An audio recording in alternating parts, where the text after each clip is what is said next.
Kyawun ado da kalamai na gare ka zan yi bayanai na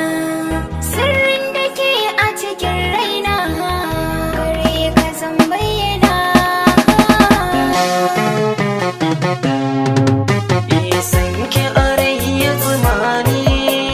ke ki kaɗe ban kewa kin goge duka rauni soci da ke ta yi kwana San ka a rai ya tsamani kai ke ɗeban kewa ka goge duka rauni zuci da kai ta yi kwana.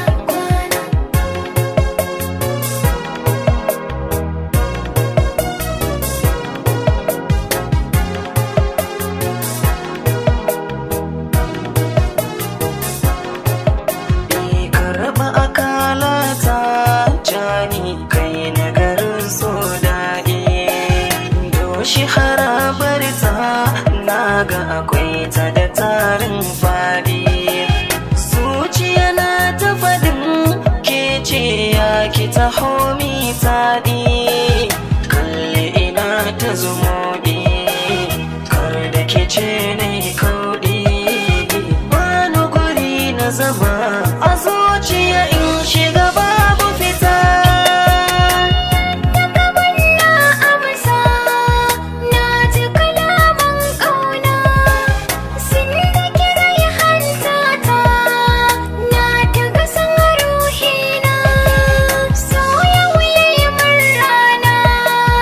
zan nufi gunka na zauna sirri na zan buɗa faɗin sa ne sauƙina yadda na buɗe komai kada ka ji na yi fuskata. Ka za na fita ko zai yi da kodan na kula da ke